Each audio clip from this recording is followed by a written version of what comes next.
शाम के 7 बज चुके थे। आज पड़ोस वाली शालू के घर से जोर जोर से आवाजें आ रही थी, लेकिन ये आवाज हर रोज की आवाज से कुछ अलग थी। कुछ तो अलग हो रहा था आज उस घर में। बैठे बैठे बगल की सीमा कयास लगाए जा रही थी। अक्सर शालू के चीखने चिल्लाने की आवाजें आती थी। वो अपने आप को अपने शराबी पति से बचाने के लिए आवाज लगाती रहती थी, जबकि पति उसे मारते हुए अपने आप को उसका देवता भगवान जाने क्या क्या समझता था।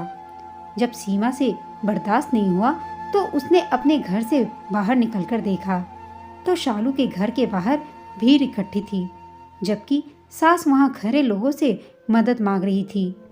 कोई तो बचाओ उसे, यहाँ खड़े खड़े क्या तमाशा देख रहे हो, कोई तो मेरी मदद करो। क्या हुआ अम्मा जी, काहे शोर मचा रही हो? अचानक सीमा ने शालू की सास से पूछा।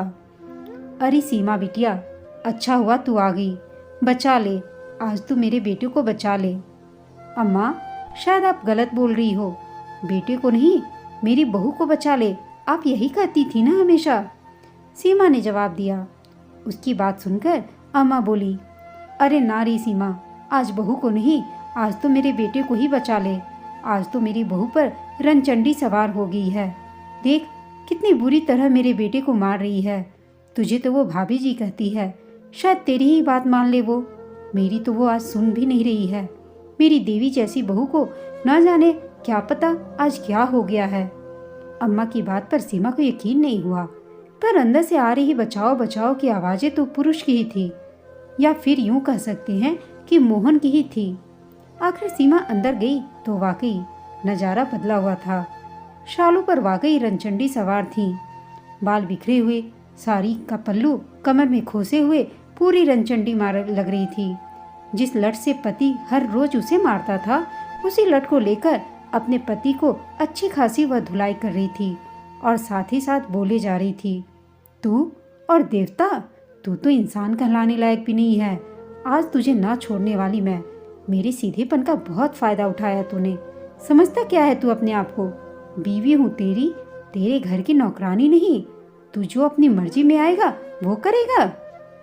तब तक अम्मा जी शालू के सामने आकर गिड़गिड़ाते हुए बोली, अरे शालू बहू, तू तो देवी है, अपने पति के कितना सेवा करती है, उसके लिए कितने व्रत और उपवास करती है, उसे देवता का स्थान देती है, और तू ही आज उसे लट से मार रही है। अम्मा जी, पत्नी देवी तब तक ही होती है जब तक पति देवता होता है, पर आपका ये नालायक बेटा, राक्षस बेटा तो मेरी छाती पर सौतन लाकर बिठाया दे रहा है, और मैं इसे देवता मानकर इसे पूछती रहूं?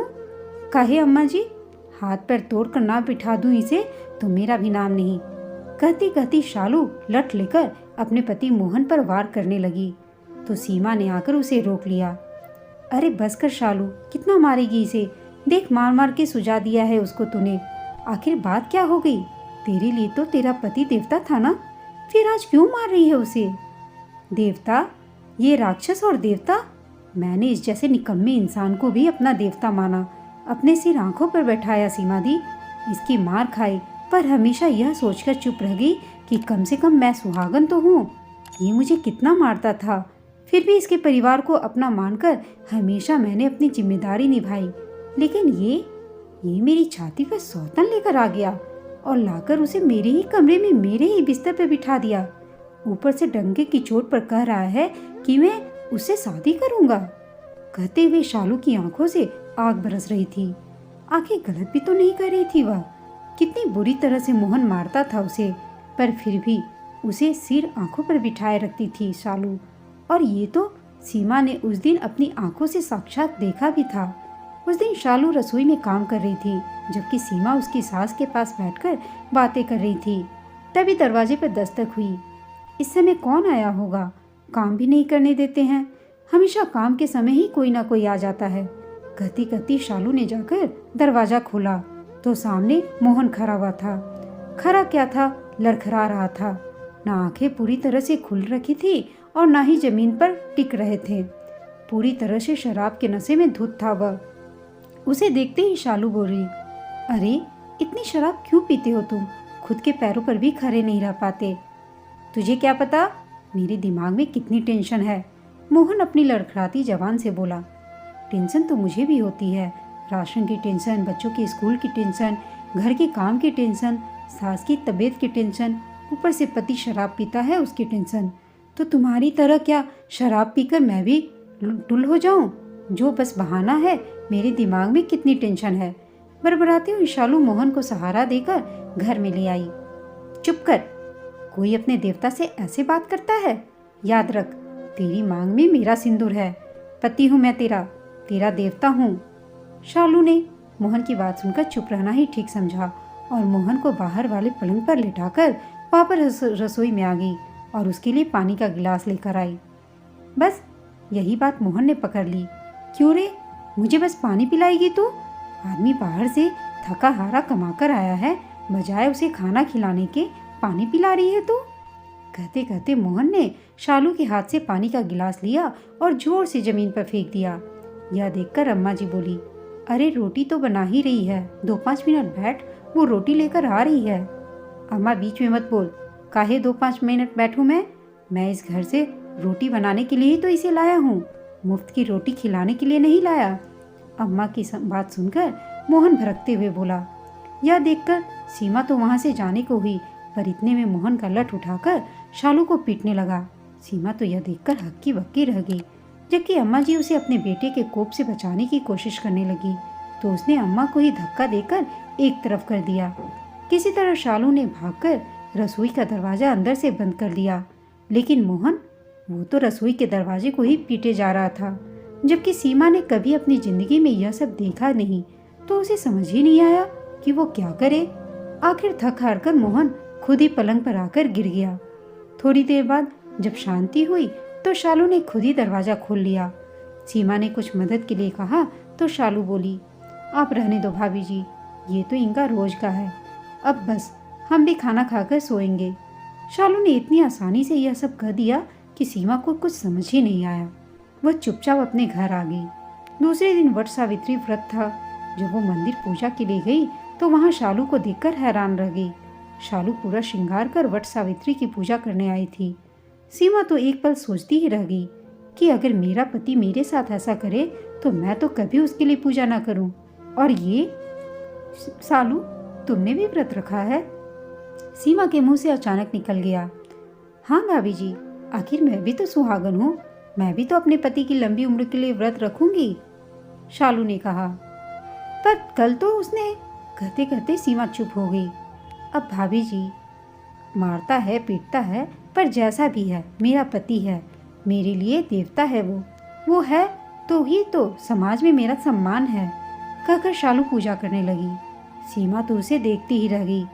पति इतना मारता था, पर फिर भी पता नहीं किस मिट्टी की बनी थी शालू, कभी उसको छोड़कर नहीं जाती। 1-2 बार उससे पूछा भी, तब पता चला कि बचपन में उसके सिर पर से पिता का साया उठ गया था। माँ को दुनिया से लड़ते देखा था उसने, तरह तरह के ताने सुनते देखा था उसने, लोगों की गंदी नियत किस तरह से उसकी माँ को कचोटती थी वो भी देखा था उसने, परिवार वाले किस तरह से मुंह फेर लेते हैं वो भी शालू ने अच्छे से देखा था। बस तब से मन में यही विचार धारण किए बैठी थी कि जब तक पति है, चाहे कैसा भी है, मान सम्मान तो है।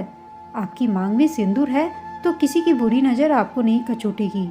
बस इसीलिए अपने पति को देवता मानती थी। वह खुद एक फैक्ट्री में काम करती थी, लेकिन सुबह भी घर का पूरा काम करके जाती और वापस आकर घर के काम में लग जाती। अम्मा जी से जितनी मदद होती वो जरूर कर देती। शादी के 5 साल हो गए थे। 1-2 साल का बेटा भी था, जो अक्सर यह सब तमाशा देखकर डरा सा रहता था। पर मोहन इस तरह से करेगा, किसी को यकीन नहीं हुआ। शालू के लिए सौतन लेकर आ गया। इतने में अम्मा जी बोली, क्या सोच कर लाया है रे तू इस लड़की को इस घर में? याद रख, अगर तूने उससे शादी की तो तेरा इस घर से दाना पानी उठ जाएगा। काहे अम्मा, वो मुझे पसंद है, मैं तो उसी से शादी करूँगा। मोहन बेशर्मों की तरह बोलकर अब की बार शालू से पहले अम्मा बोली, कर, बिल्कुल कर उसे शादी, पर आज के बाद तू मेरा बेटा नहीं और इस मकान पर तेरा हक नहीं। अम्मा, तू मुझे मेरे ही घर से निकाल रही है? मोहन हैरान होते हुए बोला। अरे तेरा काहे का घर? ये घर तो तेरे बाप ने खरीदा था, इसलिए इस पर मेरा हक है। अब तुझ जैसे फकीर के साथ वो शादी करना चाहती है तो कर, मैं अपनी बहू के साथ रहूंगी। जा निकल यहाँ से। हाँ हाँ जा रहा हूँ मैं, अपने दम पर खुद ही मकान बना लूँगा, पर शादी तो मैं इसी लड़की से करूँगा दोबारा। ये सारा तमाशा भी वो लड़की देख रही थी और सुन चुकी थी। जैसे ही मोहन ने उसे बुलाया, उसने बाहर आकर जवाब दिया, तेरे पास है ही क्या जो मैं तुझसे शादी करूँगी? कहता था महीने का 20,000 रुपये कमाता है, अब ना तेरे पास कोई प्रॉपर्टी है ना कुछ। मुझे अपनी ज़िंदगी बर्बाद थोड़ी ना करनी है, मुझे तो माफ़ कर। तू हमेशा झूठ बोला। और उसे छोड़कर वह लड़की भाग खड़ी हुई।